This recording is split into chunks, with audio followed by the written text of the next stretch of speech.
Sorry for disappearing for several weeks without a trace.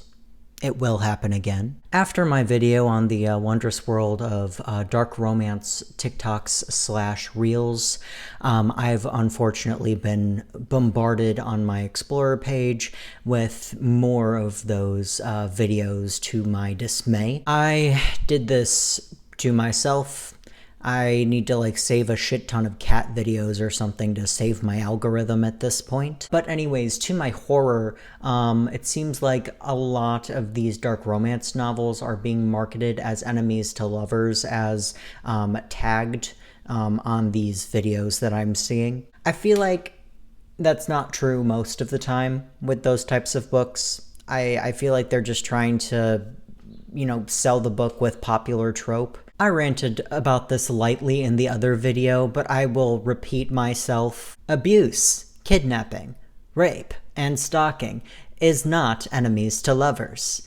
That is Stockholm to syndrome. Now that we've established what isn't enemies to lovers, and I will not tolerate you guys calling it enemies to lovers, I will now establish what is enemies to lovers. Enemies to lovers on a very surface level is supposed to be a trope about two people that deeply dislike each other enough to call each other enemy, I suppose, but eventually become attracted to each other romantically and I guess lustfully, usually after finding some common ground. Bold, italics, underline, underline. The appeal to this, as the famous Tumblr post suggests, is that somebody can still see the worst in you, see your worst moments, your worst behaviors, and still, at the end of the day, find something to love. Also, people find hate sex hot, I guess. I don't know. Listen, enemies to lovers written with thought and care can really work. It can. But that's just the thing. It needs to be written with thought and care for it to work well. It is extremely easy to fuck up the enemies to lovers trope because there is a lot of complicated emotions, some deep self-reflection that needs to be involved. You might want to write surface level enemies to lovers, but it's not gonna work. It's gonna end up being odd. When you say the word enemy to me, that implies a deep hatred. And I know there's that whole cliche about saying the opposite of hate is not love, but indifference. It's sort of implying that love and hate are sister emotions. I don't usually like that thought process because I feel like that can tumble into victim blaming territory at high speeds if you're not careful enough. I try to avoid that line of thought, and I wish that line of thought would be avoided in the enemies to lovers trope as well. Quite frankly, I'm just not ecstatic about the whole boy pulls girl's hair on the playground because he has a crush on her thing. I'm not a huge fan of that. Enemies to lovers under no circumstances should be like a one-sided power imbalance thing, because you're gonna fuck it up and it's gonna end up being abuse. You have to handle it with care because you can't really do the whole love and hate are very similar emotions sort of thing, and end up with them being lovers in a semi-healthy relationship. It's not gonna work. In fact, a deep, really hurtful reason why they're enemies in the first place can be very hard to write, and it needs that before mentioned thought and care if you're going to attempt that, especially if your intended resolution is lovers. That you're gonna need to put a lot of thought into that and how you're going to make it so that this transition is logical, emotionally and emotionally sound. Because if the intended result is lovers and not toxic relationship, then you really gotta think that one through. Enemies to lovers really only hits when the reason they're enemies is stupid in the first place. I don't know, some motherfucker keeps stealing your seat in class or something. It's gotta be dumb as hell for it to, feel like it works. Because if it's like a deep-seated like emotional trauma where they've just been like bullying each other for years, that's gonna be hard to overcome. You can't overcome that with hate sex.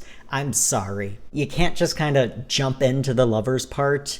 If they were once enemies, that's not going to change overnight. You know, hurtful things were said, done.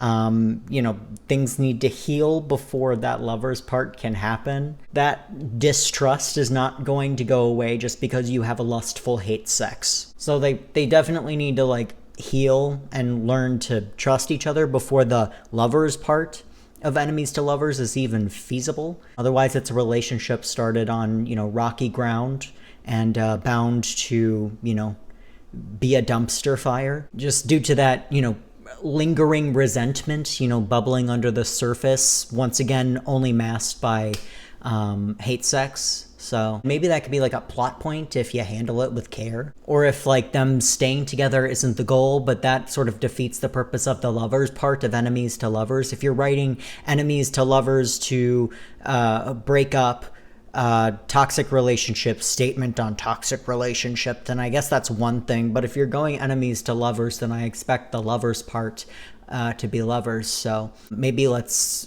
skip the weird jump from enemies to having hate sex and calling it lovers. Very long a story short, to say that you can't really do enemies to lovers in its pure form. It really needs to be enemies to friends to lovers in some way, because otherwise you need that common ground in order for that healing to happen. Otherwise, the lovers part is just going to be a mess. Rivals to lovers, however, is better than enemies to lovers, in my opinion, because while the word enemy sort of conjures up this like deep hatred, the word rival sort of insinuates equal competition. It's much less intense and hurtful, and it's way easier to make work, and yet it still contains some of the same like plot elements as enemies to lovers, so you don't have to give up on some of those plot elements, you know? It's much more seamless to go from rivals to lovers than from enemies to lovers. There's a lot less hoops to jump through. I just think two people bullying each other until they have hate sex does not hit as hard as two people that are competing for the same thing, have a certain respect for the other person's skills, although lightly annoyed that they keep being bested by the other person. There could potentially be a respect, a fondness there, despite the annoyance, that could potentially bridge that gap between rivals to lovers that enemies to lovers really needs to spend time building. It's difficult to go from I hate your guts to I love you. It's seamless to go from I'm trying to best you in this competition, although I really do respect your skills, although it's a bit annoying, to lol, actually I have a crush on you maybe.